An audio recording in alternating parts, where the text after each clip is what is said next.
Welcome to the Uplift Millions Show, episode 2. I'm so excited to be here with you. My name's Alok Appadurai. I love coaching leaders and entrepreneurs that have big hearts, big visions, big missions for what they're trying to do in this world. And you can feel free to reach out to me about exploring that, whether we're a good fit to work together or come join the Uplift Millions Alliance. Today, I want to dive into a really powerful topic that I believe is non-negotiable for heart-centered leaders, for those that want to uplift humanity, that want to make a positive contribution, that want to leave a legacy of doing good during their lifetimes. As I said in episode 1, one of my key parts of my mission is simply to do good and make other people's lives better. And there is one semi-controversial element of this equation that for many people can be something that is uncomfortable to talk about. And that is the idea about money. And so I want to dive into an idea that I call being a wealth circulator. You see, the first phase of wealth is to be a wealth generator, the ability to actually grow a business or be able to circulate and touch people's hearts who will donate money to your nonprofit. One way or the other, you need to be able to be a generator, a creator of wealth. And the second phase is the ability to be a wealth accumulator, the ability to actually be able to hold capacity for wealth. And most people, if they become a generator, they end up losing the ability to hold it. Their capacity for it is limited. And that's all because of their programming. So you either have faulty programming that prevents you, stories, limiting beliefs, or a missing skill set or something that limits your ability to generate in the first place. Or you've got programming that says that once it arrives, once it starts occurring, once your business starts being successful, you can't hold it. And it will vanish, it will dissipate, it will dissolve down the drain when you also have programming up here that doesn't prepare you to be a vessel that can actually hold it. Imagine being a cup of a certain size, and we ask for an ocean or a deluge to come our way of money energy. And when it starts pouring, our cup is only this big. And so it starts overflowing. And sure, overfloweth is great, but we stop being able to hold more than our current capacity. And so that has to do with the stories you've been taught, the limiting beliefs, the energy that you're able to hold, your attitudes about it coming your way. So many things are there in that second phase of wealth accumulation. Can you be one who can actually accumulate it? But I'm going to invite now the third phase, which is circulation. Because what's occurred is that there have been certain beings in history who have mastered the art of phase 2, which is accumulation. And that we have a long history of that. And so more and more and more is simply being accumulated by a smaller and smaller number of humans and then passed down just to their children. And while people may argue starting in the 80s that there would be trickle-down economics and that would lift everybody up the more that the people at the top had, the data really shows that that isn't true. And so I believe that there is a next phase, which is this, as I've said, this phase of becoming a wealth circulator, one who can generate it, accumulate it, and then circulate it through job creation, through donations, through whatever your different mechanisms of being able to circulate it is. Now, this can get uncomfortable because people will say things like, and this just happened on a client call the other day in one of our Uplift Millions group experiences, where a being with a beautiful heart, and she wants to do so much good in the world. And she said a statement that is so common in the world of impact-driven entrepreneurs, impact-driven leaders, which is this: I don't care about the money. It's not about the money. I just care about the impact. I just care about making a difference. And I get it. This is very normal. This is an idea that has been installed into people through all sorts of either religious systems or social systems about money that seems to think those people who think about money are over here, and those people who think about uplifting others and creating impact are over here, that they are in two separate camps. And that to consider ideas from the other camp, if you're thinking about impact, somehow is wrong, is bad, is not the right way to do things. And so you'll see this idea foment inside of people, which literally creates suffering, because there ends up being a cognitive dissonance between the amount of positive impact they want to create and the amount of positive impact they're actually able to create. And that dissonance starts creating shame and all sorts of other self-consciousness and frustration, and wondering, why am I not able to create all the positive impact in the world I want to create? That's all I care about. That's what I want to do. That's what I want to dedicate my life to. And I tip my hat to that, right? It's a beautiful, beautiful commitment. It is a starting place commitment for all of the leaders that I work with, is that you have to have some angle of wanting to leave a legacy that uplifts other people. Because I actually believe that that is a core human desire, core human programming, that we take grand joy out of uplifting the lives of others. And so I've dedicated my life to being the man behind the scenes of so many of these types of leaders, to say, I know that you have a skill set, I know that you have a heart of gold, but there is a gap between your ability to create the amount of impact that you want to create and what you're currently doing. And one of the gaps, one of the bottlenecks, and I would say it's the bottleneck for 95% of my clients, is the gap between their relationship to money and their relationship to impact. So I want to pose this idea that money, energy, wealth in various forms is the lifeblood of the amount of positive impact that you'll be able to create. And this may be really challenging. This may start making some of your bodies react in all sorts of ways. Just notice it as I continue to talk into this idea. But I want you to think about this. Let's say there are two leaders, okay? They could be for-profit leaders or they could be nonprofit leaders. Doesn't make a difference to me. And they both offer the exact same services, and they have the exact same mission and vision. They have the exact same heart frequency and commitment to wanting to make a difference, wanting to do good in the world, wanting to uplift other people. But one of them has scarcity mindset about money, thinks money is evil, or that it doesn't matter, or that's irrelevant, or they don't care about it, or that it makes people greedy, or whatever their stories are, that money is this other thing, and I don't really care about it. I just care about the impact. And the other one has wealth circulator identity, wealth consciousness, saying, oh, I understand that the role of money is that it facilitates our ability to open our next wellness center, or expand our operations into helping entrepreneurs in other countries, or build that next piece of infrastructure that would scale our impact and help us be able to touch more lives for the better, or hire more operatives who are skilled in the various modalities that we offer, or build our next factory or facility for the organic foods that we're bringing to market, or whatever it is. But that second leader has that type of consciousness. Just ask yourself, which of those two leaders will make a bigger difference in the world, that will touch more lives positively, who will build more medical facilities or train more leaders to do whatever it is they do, right?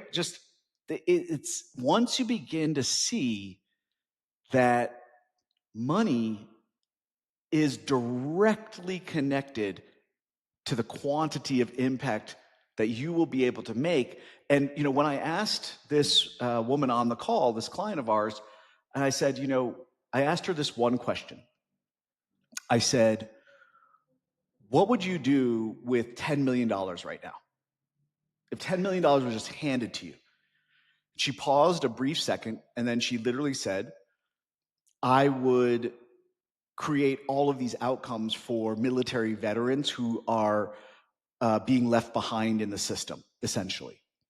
Whether it was housing, food, health insurance, mental well-being services, whatever it was. She instantly knew that military vets are something that she cares deeply about, that she has a commitment to, that she knows are experiencing a zone of mistreatment that bothers her in a certain way and feels something that she feels called to attend to. And I asked her, are you able to make that contribution today? Are you able to do what you desire to do for military veterans today? And she said, and this took a lot of courage because it was in front of all of our other clients, she said, the answer is no.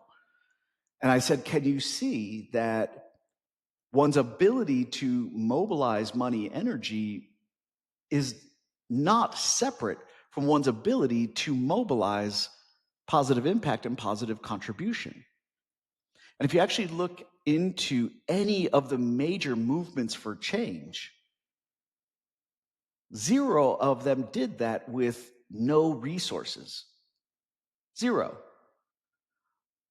Just let that sink in for a second. The scale of your ability to make a positive impact, a positive contribution, to touch as many lives as you came here and were assigned to touch will be in proportion to your ability to generate, accumulate, and circulate money energy out into the world. And this is one of the things I love working with clients on, is figuring out where is the faulty programming, what I call their invisible OS, that invisible operating system, the subconscious mind that is running programming that's keeping you from becoming an attractive magnet to money energy, a generator, a creator of money energy, such that you can now reduce that cognitive dissonance between how much positive impact you want to create in the world and how much you are creating. Because I bet right now, for those of you listening, you're a bit like me, and you know that you came here for a reason. You know that you have a purpose. Some of you have likely found your purpose. Well, once you have identified, and I don't even think it's finding your purpose, it's uncovering the purpose that was already coded inside of you from the rubble that other humans have piled on top of you over years and decades of your life. So if you've been blessed enough to uncover, to discover, to have it revealed from within you, your purpose, well, now you're probably confronting, how do I execute that in my lifetime? How do I be the fullest expression of that purpose to the very best of my ability? And you may begin to have that sense of, I'm not doing it as fully as I want. Now, that's not to create shame inside of you. It's just to be a sign, a signal to yourself, I wonder why. And then just simply begin to ask yourself, if more money was flowing to me and through me, would I be able to be a grander expression of my purpose in the world? Think about it like a beautiful tree. Well, without the right water and the right soil and the right amount of sunlight, could that tree really become the fullest expression of itself? No, the answer is no. It may still be a tree standing there, but it won't be the fullest expression of that tree.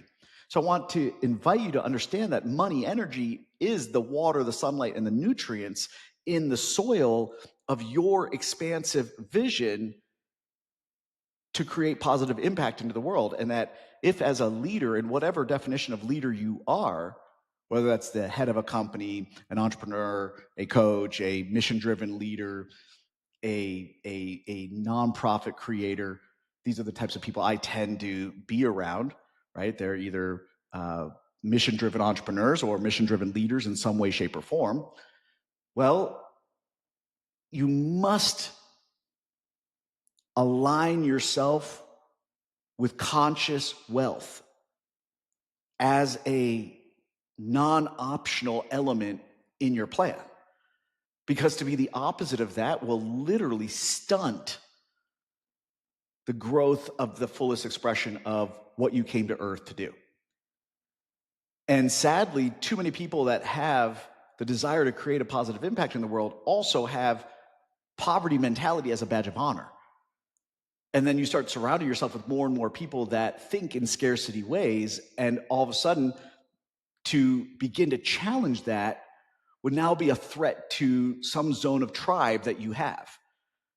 And so then that even reinforces further, I better not think this way, because I'll get kicked out of that tribe, which is one of the greatest human fears. And so the most courageous act you can do as a mission-driven, impact-driven, conscious leader, whatever way you want to describe it, is to begin to surround yourself with wealth-conscious leaders who are applying all of their life force energy to missions and visions that don't just uplift themselves and their families, but begin to say, how do we uplift the collective? How do we begin to pour our life force energy into the benefit of more than just me, more than just my direct immediate lineage? And those beings think differently, they talk differently, they create differently, they have different attitudes about money, they have different attitudes about how to think about resources and wealth and abundance that will change everything inside of you as well, right? They say that we are the result of the 5 people we spend the most amount of time and energy around. And so to become a wealth circulator and to surround yourself with people who are wealth circulators and think as wealth circulators and speak as wealth circulators and vibrate at the frequency of wealth circulation is different. You know, on that same group call, there were multiple other clients that, you know, were in challenging circumstances for whatever they were. But you can hear how they talk about it. And I just kept saying, we've got to raise the vibrational frequency here. It's one of the things I love doing with my clients. And I don't always deliver that medicine smoothly or easily. Sometimes I have to, you know, be a spark plug, be a jarring force to say, cut it out. Cut out these language patterns. Literally stop it. It drops the entire community down when you hear people entrenched in their scarcity-minded linguistic patterns. It's so programmed in as normal and natural. And then what does it do? It makes other people have to now bring life support, CPR, through victim-based empathy and all of these things. Oh my God, I'm so sorry you're going through that. And yes, I don't mind giving empathy, but victim narratives are a disease on your own life, and then they become a disease that spreads, and then you'll see entire communities and groups that feed off of how they've been wronged and all the things.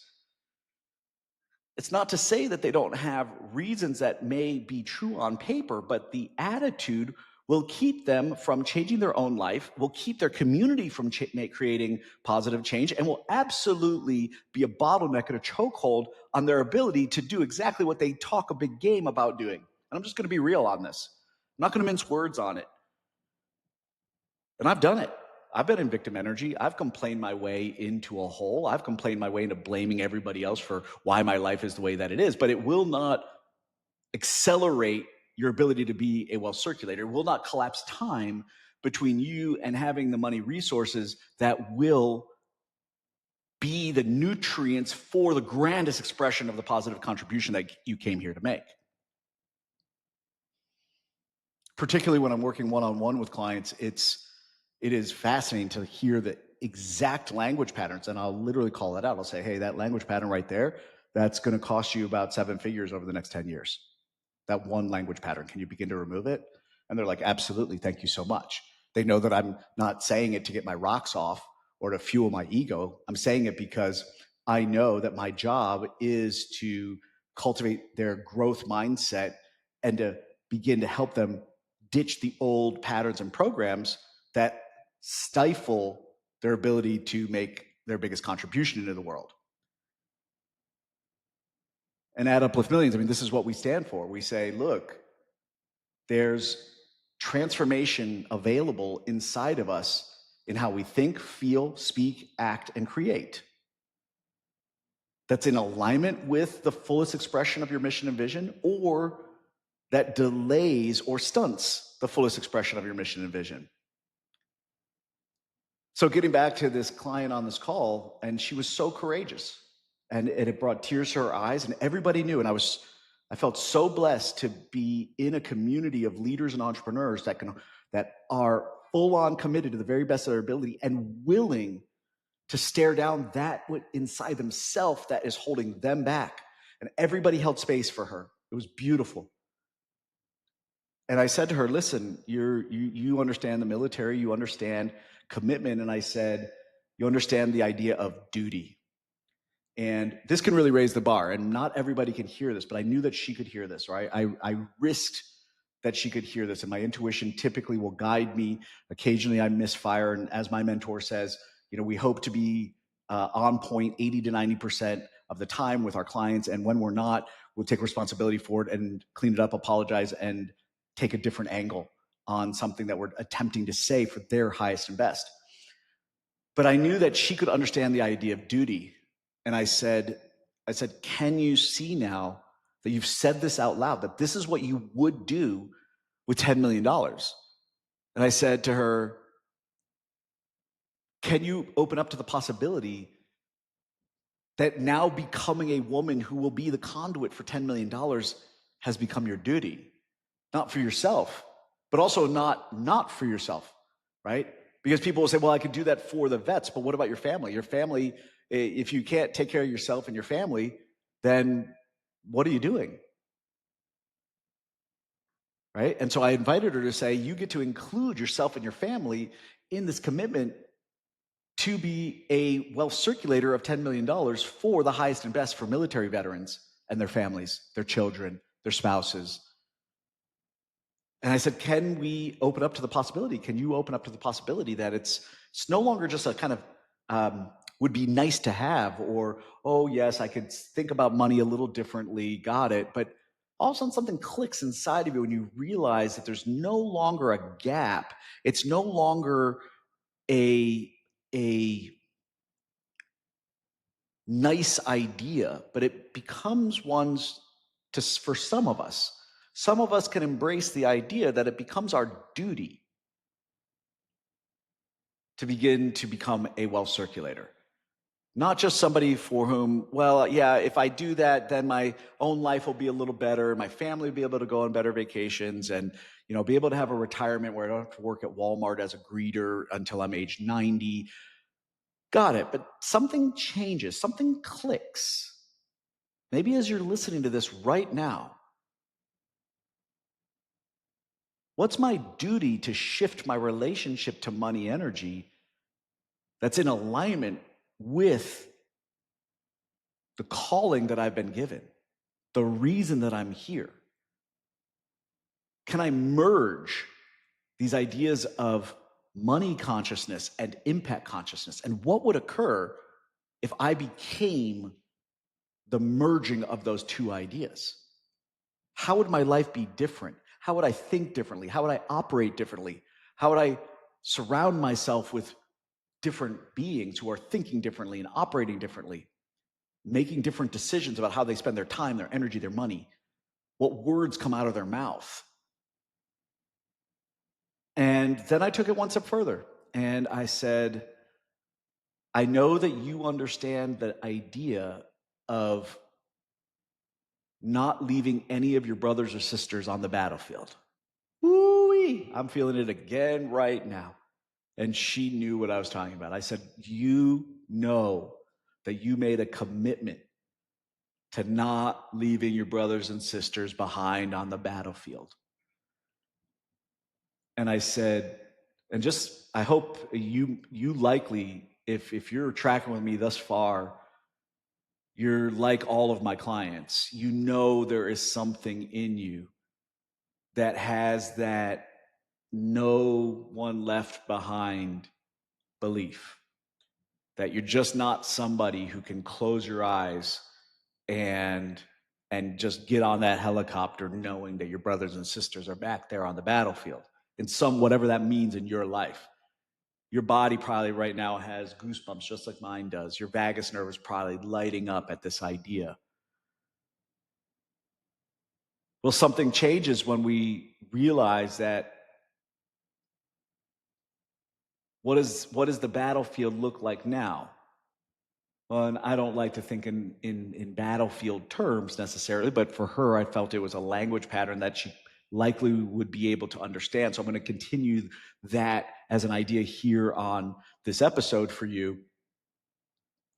But where are we leaving people behind by not being able to mobilize the money energy, the units of money that would facilitate the transformation or the benefit or the uplift that we'd like to be able to create for people?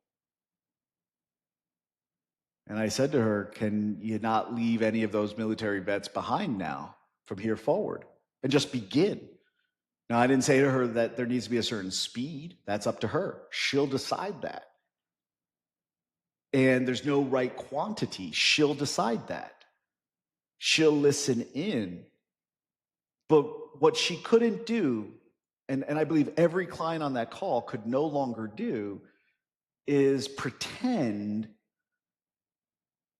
that the old scarcity mindset of money, it's not about the money, could continue one more day. And I'm hoping that that is true for you, that whatever your current wealth consciousness, whatever that is, you're likely recognizing that that cannot continue. And you continue to talk a big game about the contribution or the impact or whatever legacy that you want to leave is. We need to merge those two. We need to create a coherence in our forms of consciousness that no longer sees them as separate. You know, all of the big names that have touched my life and have modeled what nonviolent change can look like in this world, underneath every single one of them and their ideas and their projects is a river of money. Just let that in. Look, think about anybody that's done anything. Think about any church organization. They have a church because there's a river of money energy facilitating that church. Thich Nhat Hanh created Plum Village in France as a place where people could come and be in retreat to heal their bodies. Well, Plum Village didn't just occur because he had a nice idea about Plum Village. It occurred because there became a money river that facilitated the transmutation of the idea into the 3D reality. And if you can get this, your entire life will be different. The legacy that you create will be different after today. You either have a money stream, a money trickle, or a money spigot that just has a drop coming out of it, or you have the Ganges River of money flowing through your ideas. And the banks of that river will be determinant factors in what occurs in your amount of impact, period, right? Or if you want to think about it differently, it could be a straw. Are you a straw or are you a 100-foot wide pipe for money, the flow of the money river to flow through your ideas and be transmuted into a 3D expression of an idea? See, because we're all wizards, but few of us actually step into our full wizardry. We all are capable, 100% of us are capable of transmuting ideas into 3D reality. But when you don't have a wealth consciousness that is in alignment with that, your ideas will wither on the vine, or they will be underexpressed. They will be a harvest that is 10% of what it could be. And it won't be because you didn't have a great idea or a beautiful idea that could make other people's lives better. Likely you had a phenomenal idea. Why? Because that idea was assigned to you by the universe in the quantum field saying, this is why you're here. But that it behooves you to become one who says, I put no limitations to the amount of money energy that can flow to me and through me for the highest and best for the collective, now and always. Aho. Instead of, no, that's bad, don't send that to me, or that doesn't matter, that's irrelevant. Why would you ever say it's something that is a nutrient for the full expression of your mission and vision in the world is irrelevant, doesn't matter, or worse, is evil, makes you greedy, all these different ideas that are what malnourishes your mission and vision in the world. You can just understand that. Have you ever seen a child who became an adult that was malnourished, didn't have enough nutrients? Their bodies literally have the physical signs of malnourishment, the lack of nutrients for the brain, their body, their bones.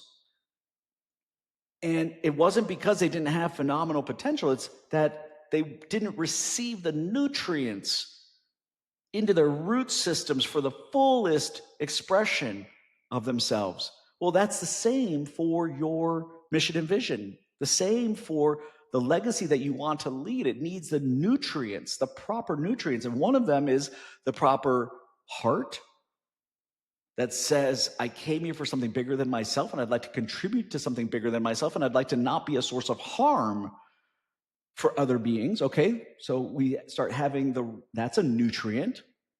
Then we start creating a vision for that of the heart's expression, right? That would be the cardiac brain leading the show rather than cranial brain, right? The cranial brain will live in fear and worry and opposition and division and all those things, insecurity, doubt, anger.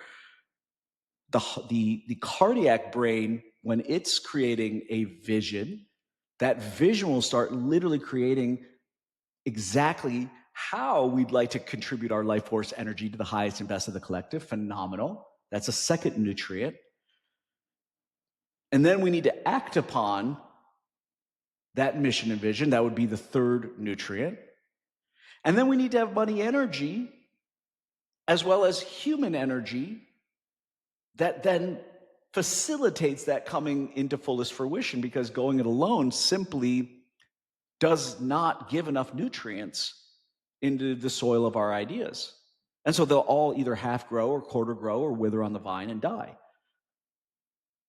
So if we begin to embrace this idea of what are the nutrients of the highest and best expression of the purpose of why I'm here, and not to reject any of those nutrients, right? Imagine saying to a plant, what's wrong with you? Why are you not growing? And the plant looks at you and says, well, there's a very clear set of guidelines and nutrients that facilitate my growth. And you say, well, no, you shouldn't have them. That's wrong. That's bad.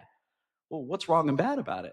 It's just simply the nutrients for the expression of what you desire to grow. You can't curse the rose bush for not producing roses when you refuse to give it the very nutrients that would create its fullest expression. Likewise, your purpose has a required dosage of nutrients. So begin to become someone who does not withhold consciously the nutrients, because after listening to this, you no longer can claim that you don't know what the nutrients are. The nutrients of running a conscious business that uplifts more than just yourself and your family are as what I have said. Love from the heart, a vision that comes from the heart, combined with right action towards that vision from the heart, nurtured by money energy and other human energy for the highest and best of that vision, are the nutrients. I cannot actually think of any other one. Sure, you'll have some technologies and things, right? Those are the other resources that facilitate, scale, expand, accelerate, etc. Got it. These are the nutrients.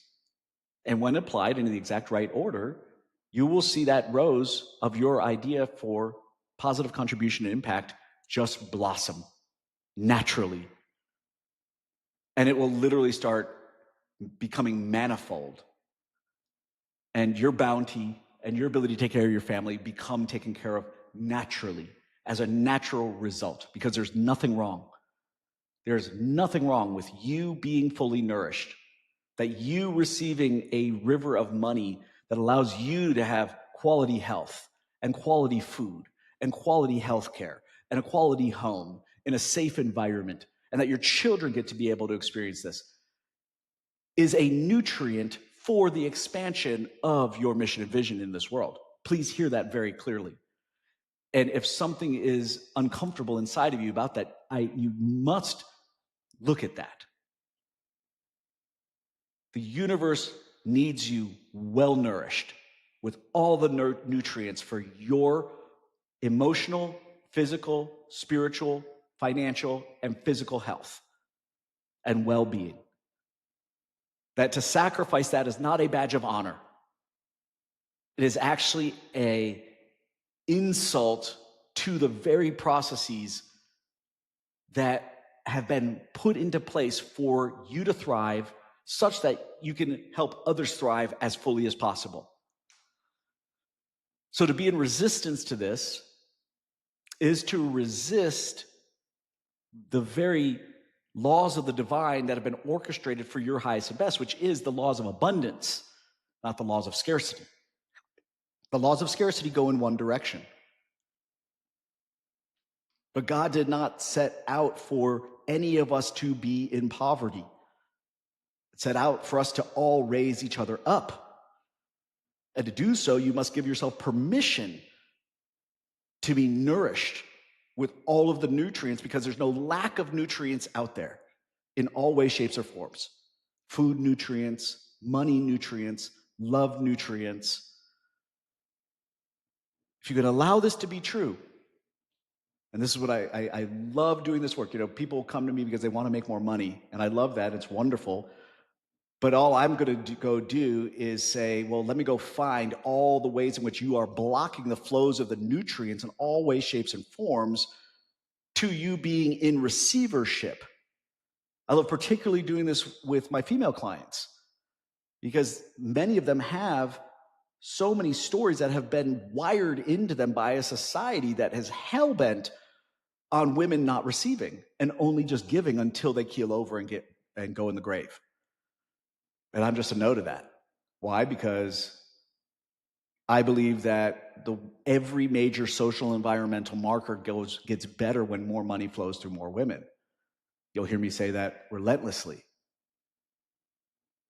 So they say, behind every great man is a great woman. Why? I love being a man who's behind great women and watching them step into their power and claim their identity and challenge their old states of being. And it's not always comfortable. And the things I have to say to them are not always easy for them to hear, but they know that I'm not saying it to get my rocks off. They know that I'm saying it because I believe that that is true. And so if you can understand that there's no lack of nutrients out there, there's only a lack of openness to receiving the nutrients, well, then, like so many of my clients, they'll say, just Alok, go at it. Call me up on every single one of either the ideas, the beliefs, the patterns, the programs, or the strategic blunders, the unwillingness to do or the misdoing. It's not because I'm trying to control, or it's not my job. But my job is to say, hey, look, there's another way you can go here. Hey, by the way, there's a whole other easier path. I'll say to a lot of my clients, do you want the easier path or the harder path right now? Because some of them, and I don't attract these as much anymore, but I used to attract a lot of them, the stubborns, the hard-headeds, they were just resistant, right? It's like, I call it almost a teenage resistance to things getting easier. And I used to do that myself, right? If someone told me that I should go this way, I had to go that way. And you start realizing, okay, got it. Well, when am I going to outgrow that phase?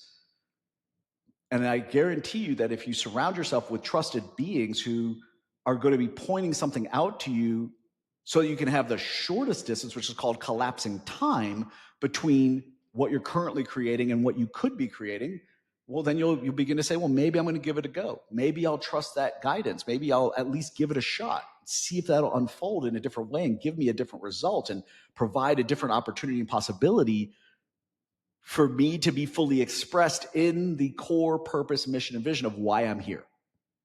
Just let that in. If you re-listen to this episode once or twice, you will already have a different set of outcomes into your world.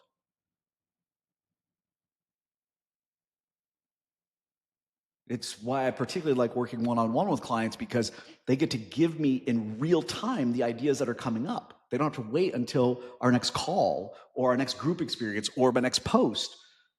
They could just literally come and say, hey, I had this conversation and this came up inside of me, or I said this, or this didn't go the right way. And we can begin to recalibrate how they're influencing them on the inside, themselves on the inside, and then how they are calibrating through their words, their energies, their attitudes, their body languages, their external reality. This is how we collapse time in the transmutation process of ideas becoming real. It's powerful work. It's life-changing work.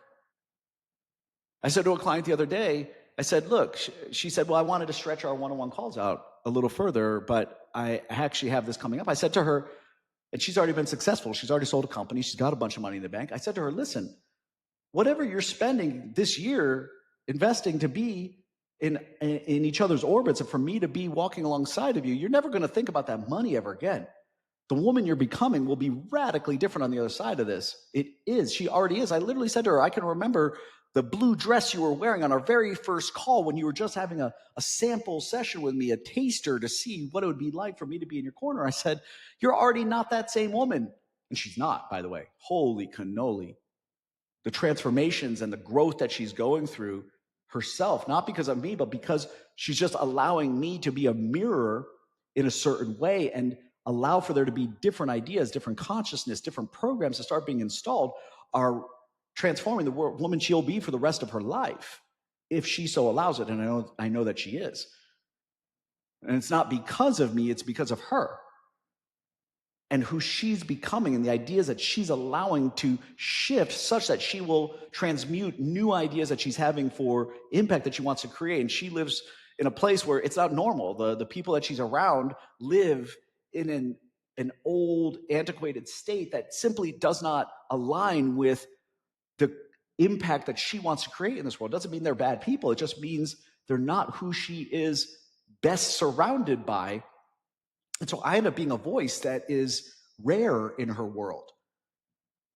And so she's not investing into what will occur during the months or years that I am walking alongside of her. She's investing into who she's becoming and the results of that into the rest of her life. And as she is aligning more and more her already proven capacity to make money with a mission and vision, in her case, to uplift women around the world, she's merging those two things and she will become an unstoppable force as a conscious leader, leaving a legacy that she can pass on to her daughters that she will be even more proud of than the success she's already created, which is already extraordinary, by the way. So I invite you to consider that.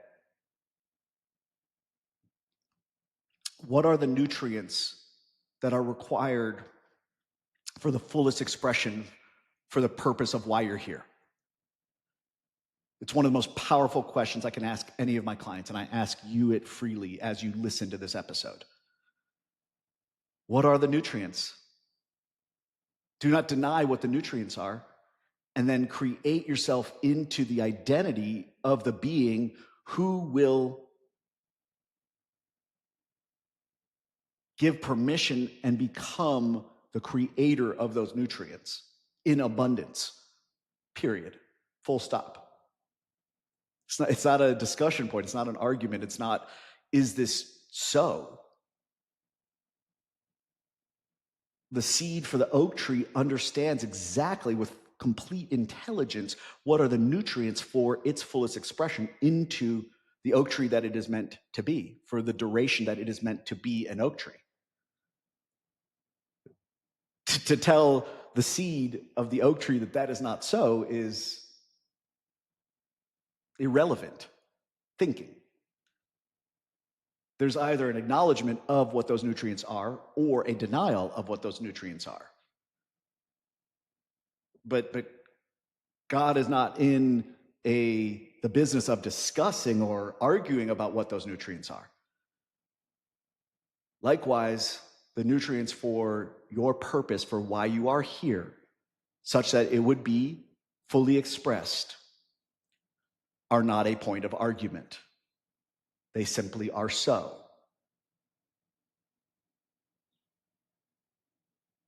And when you realize that nobody else is more powerful than you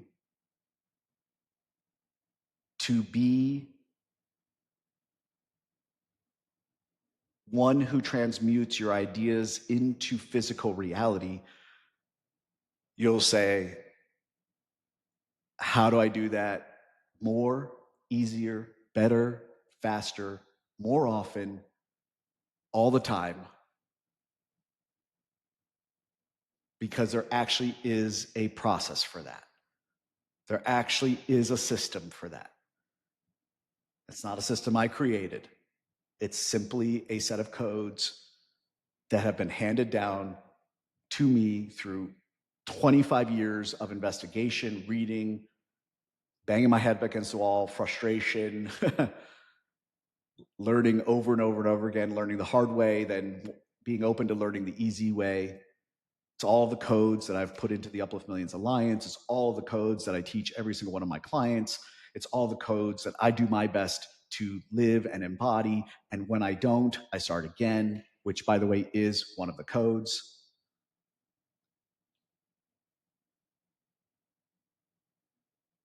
So I invite you to become and embrace becoming the expression of a wealth circulator, the grandest expression of being a wealth circulator that you ever possibly could consider being.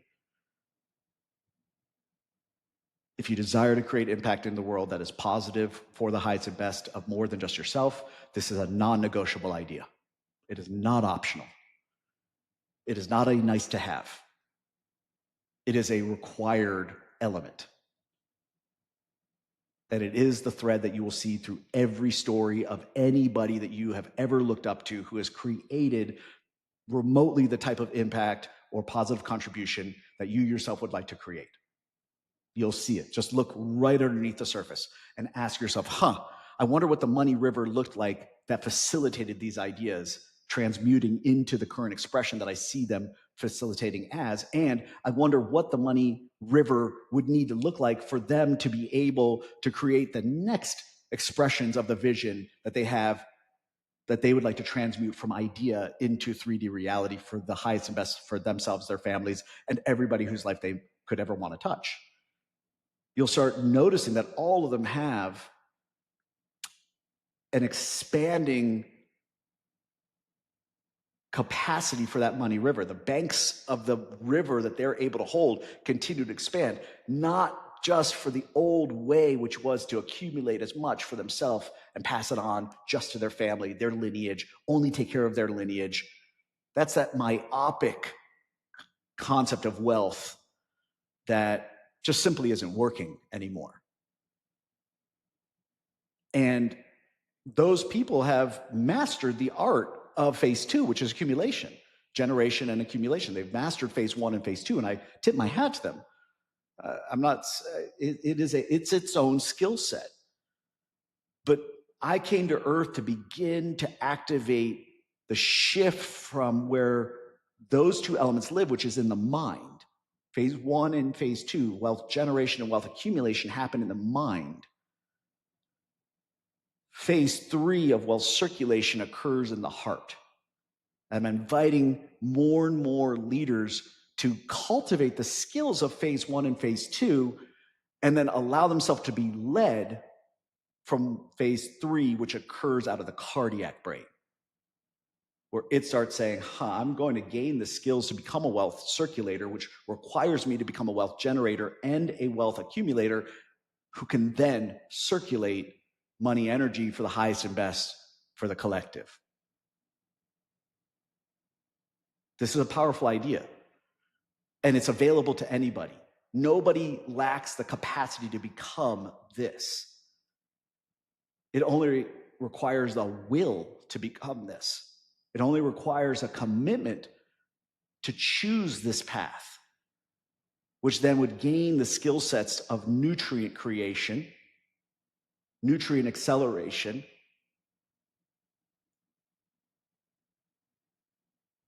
and to be willing to be led by your heart, not your mind. If you can do this, the extraordinary is possible.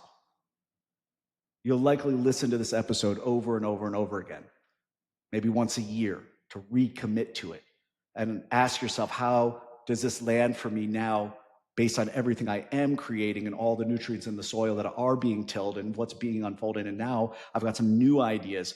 How would my money river get to expand? What would I need to believe? What would I need to dig? What new trenches, new banks would I need to lay such that there's a greater capacity of the money river through my ideas for the next expression, the next transmutation of my ideas of my purpose into 3D reality? Because those who only talk don't turn their ideas into reality. And those who have this zone of consciousness, the merging of money consciousness and impact consciousness, are the ones where you go, wow, how are they doing that? How are they able to do that? How are they mobilizing that? And you'll realize that they are the ones who begin to mobilize all of the money resources, the people resources, the technology resources, and they don't have to know how to operate all of that. They start having people who start helping them with all that, but they've got to be the visionaries, the ones that have the consciousness at the focal point of the organization, that are saying, this is the way we're going. And by the way, this will become so attractive. Wealth circulators with the right consciousness end up literally attracting all of the human resources, the money resources, the physical resources, the spiritual resources, the emotional resources they need.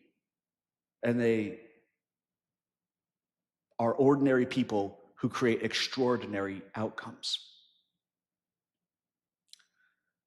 So thank you very much for listening and for being with me today. If I can support you in any which way, please reach out to me if you'd like to explore working with me one-on-one, to have me in your corner. One-on-one, I would invite that. If you want to come join the Uplift Millions Alliance, I'd invite that. If this speaks to you, you are my people. You're who I have asked God to surround me with and send me, so that I can invest my units of transformational energy into what you are doing for the highest and best for humanity during our lifetimes.